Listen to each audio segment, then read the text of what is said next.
The Innovators Network. Welcome to the Killer Innovation Show, the longest continuously produced podcast in history. Each week, Phil McKinney brings you the insights and strategies to amplify your creativity and innovation skills. Here's your host, Phil McKinney. This episode is sponsored by Zoom.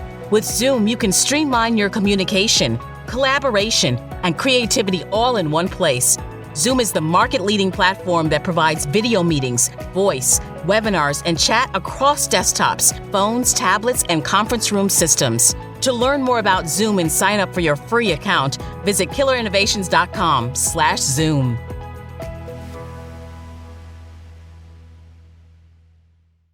Welcome to this week's episode. We are shooting today's video from within the studio.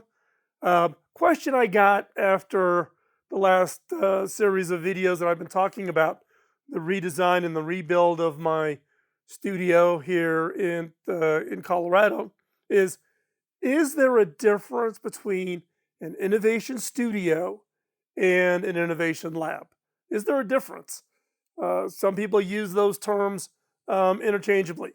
In Silicon Valley, it was actually quite common, companies and organizations using the terms of a studio or a lab interchangeably, but they are distinctly different. Let me explain to you what the difference is.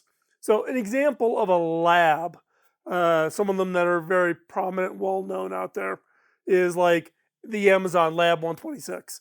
Lab 126 for Amazon, that's where the Kindle came from, the Echo, and a bunch of their technologies. Then there's HP Labs, organization I worked very closely with when I was the CTO at Hewlett Packard. IBM Research. Those are labs.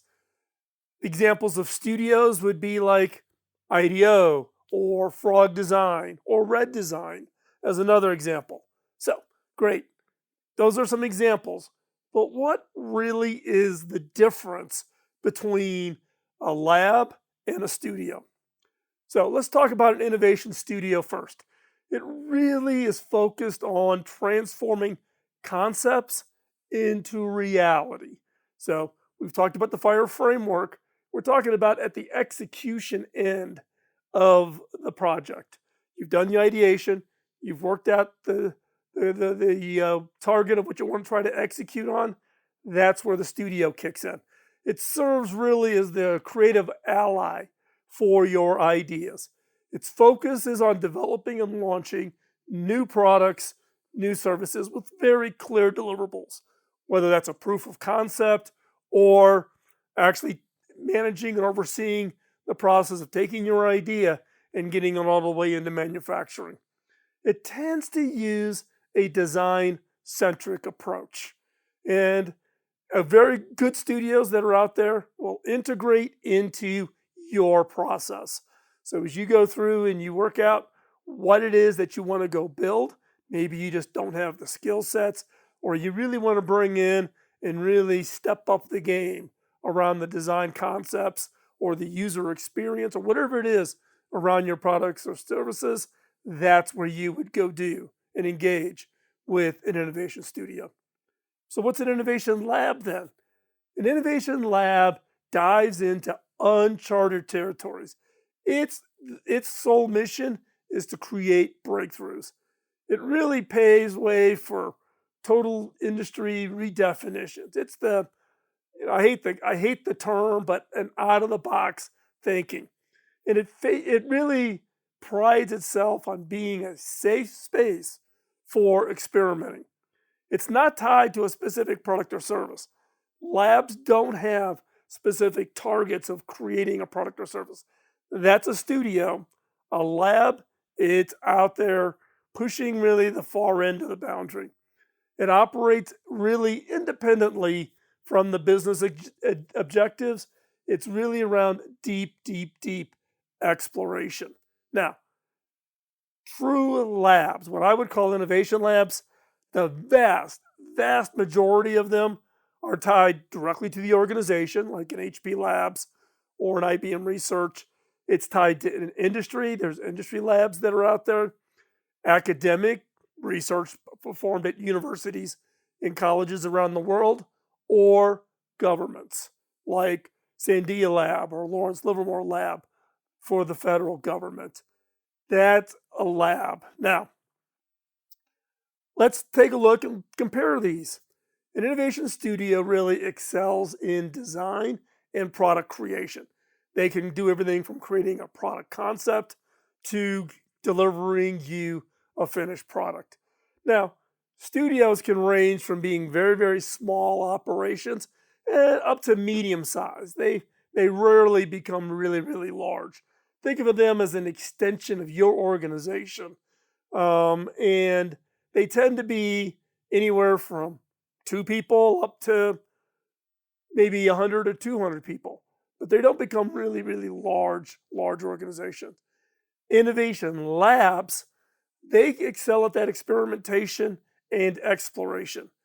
To do that successfully, that requires meaningful dollars, tens, hundreds of millions, billions of dollars, people, and an ecosystem. So true labs, doing the research side of it, going off and doing things like fundamental science, like what happens at the pharmaceutical companies or companies like HP or Lawrence Livermore Labs with atomic energy and etc. Those require big, big resources, lots and lots and lots of dollars. So you tend to see the labs much bigger, and they're, again, tied to an organization, academic, government, or industry. So what is it I'm building? You hear me talk about innovation studios. Well, my day job is I run an innovation lab. My day job is the CEO at Cable Labs. We are an industry innovation lab for the broadband industry. Been around 35 years. We focus on 3 to 8 years out. We have about 200 people. So that's a lab. That is an industry lab. It's funded by the companies that are in this industry. They fund the lab. The lab creates technologies, breakthroughs, working in long-range research areas that the industry then benefits from. Now, my personal space, where I'm standing right now, is my innovation studio. This is my personal space. Now, it's where I work on my own ideas, my own projects, along with helping others bring their ideas to reality.